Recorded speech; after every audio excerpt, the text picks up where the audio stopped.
What's up, guys? Crypto Savvy here with your Bitcoin update. I hope everybody's having a good Sunday and a relaxing weekend.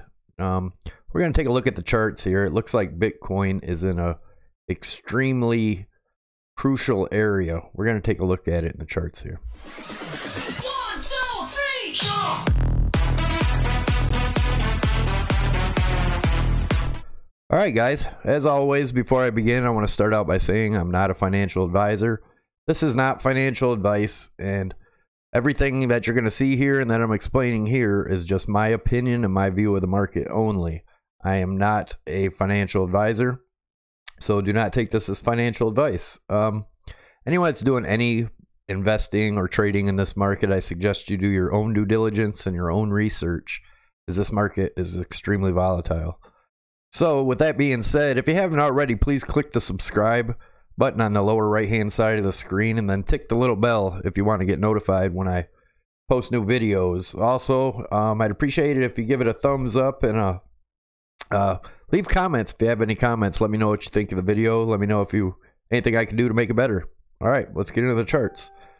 So looking at the daily Bitcoin, still looking at this falling wedge here, and it seems to be obeying lines very well. So I'm going to zoom in and take a look at where we're at right now. And if you remember on my last video, I haven't posted a video on Bitcoin in a few days, but I had this dotted line drawn here to be the possible bottom of this triangle here. We have a symmetrical triangle, and it does seem like we had bounced off the bottom of that, which matched up with a support line that we had drawn there at around 34.75 area. We got a nice bounce up out of that. And if you look at this right now, it's kind of looking like it could be a reversal diamond forming. If you just look at the lines I've already had here. And we're going to take a look at that in a second, but I'm gonna go into the RSI real quick and just see what that is looking like. Let's go into the 4 hour. I believe I had some. There we go. I had a symmetrical triangle drawn here in the 4 hour.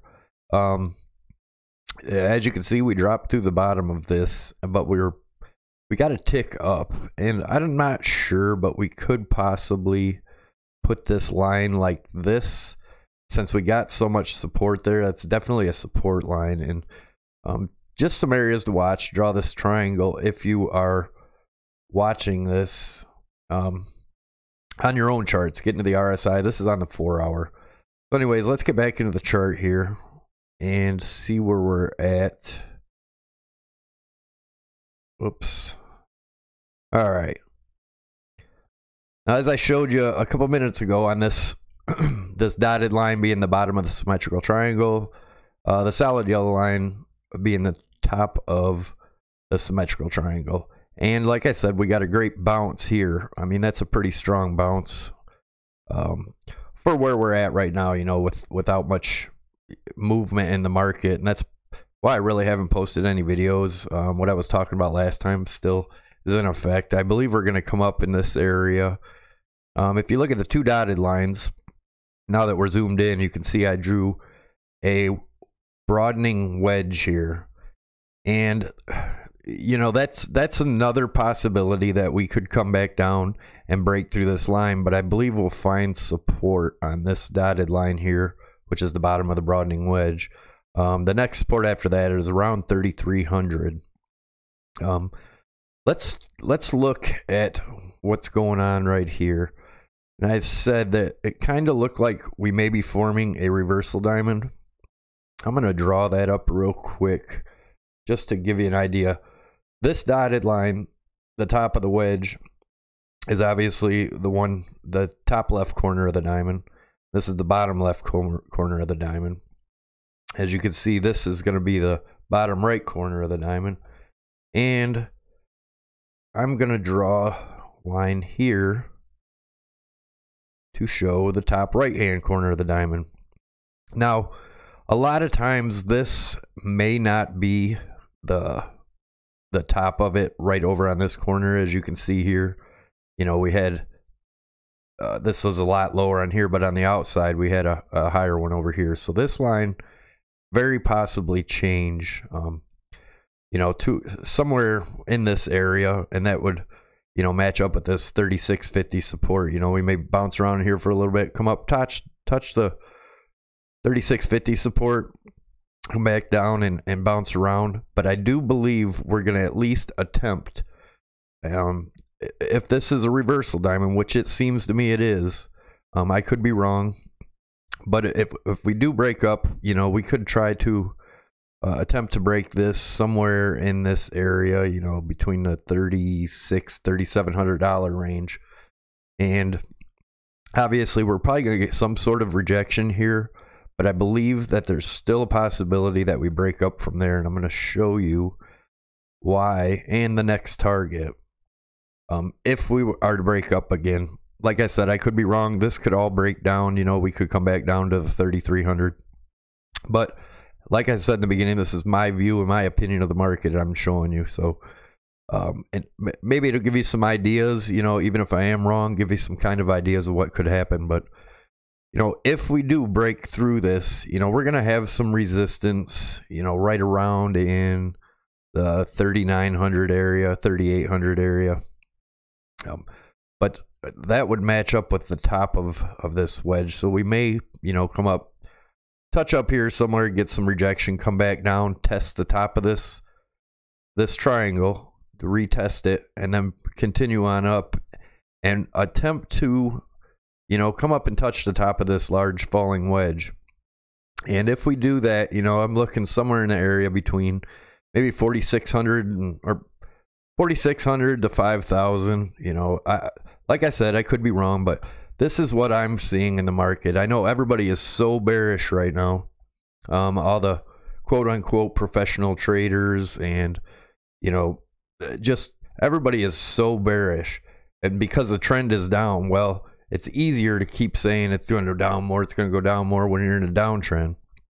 But just like it when, you know, when we were in a bull run, it was easier. You know, all these guys got all the reputation because it's going to keep going up, keep going up, keep going up till it didn't. I believe we're in the same spot here with the bear market. We could, you know, like I said before, it's possible, you know, come down to do a double bottom and back up. It's possible, you know, I'm not saying that there isn't going to be a lower low. I'm just saying, in my opinion, I think it's really likely that this is the bottom, you know, and we may have another test of it and back up. But anyways, back to up here, I believe that we're going to at least come up and test this line. And, you know, depending on how you draw the top of this symmetrical triangle, it could be drawn up here, you know, pulled across these wicks. I like to draw my lines on the wicks and not the bodies most of the time. But that would, you know, leave us up in this area somewhere in the $3,800 to $3,900 range. Now, like I said, if we can break, if the bulls can pull this off and break this, you know, we're looking to go test this line up here eventually. You know, we'll have some more resistance right around the 4250 line, some more resistance. You know, there's going to be resistance.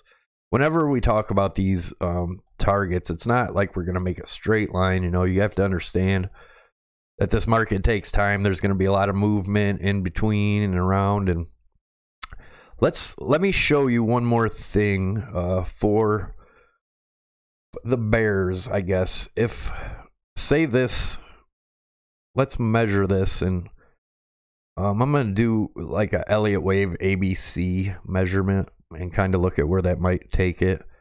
I used to like Elliott Wave a lot, but what I've realized is Elliott Wave is really only good after the fact to count the waves. There's some points, you know, during a move you can get the wave count right and get in on a move, but for the most part, I don't use a lot of Elliott Wave anymore. But if you look at this, I'll get my ABC tool out and show you if this was a Elliott Wave ABC correction from this wave here. Say this was wave 4, and then I'm sorry, this was wave 3 down, and then an ABC. This would be A. be, and a 1-to-1 extension, you know, would get us up to around 45.50. And that would be the ABC correction, and then one more leg down that everybody's talking about, which is possible. Not saying it in any way, shape, or form that's not possible. But with Elliott wave theory, also, you know, there's another way to look at that. You could look at this as a 1-2. And this was a ABC correction, and then this was wave 1, wave 2. And let's do a Fibonacci. Well, actually, I already got my Fibonacci line out. Let's draw that out, and I'm only going to draw to wave 3 because there's no guarantees that's what it is either, but it's just another possibility. This would be 1. This would be 2. And wave 3 could be up to the 1.618 is usually an area it likes to go. Let me put these out of the way real quick. But that would get us right up around the 5200 range, somewhere in there, which would line up really good with this old support become new resistance once we broke it. Just another way to look at it, guys. Like I said, this is kind of far ahead right now, but just another way to look at the market. I know everybody is so bearish, and I just don't think, and I'm not saying we're not going to go back down, but I think right now we have a move up before we have any big move down, if we are going down further. But I do believe that we go up first, and I just wanted to put that out here. So yeah, anyway, if you haven't already, click the subscribe button. It's above my head, the Crypto Savvy logo, and tick the little bell if you like the content, want to be notified when I post videos. And also leave comments in the comment section and give it a thumbs up if you would. I'd appreciate it. Thanks, guys.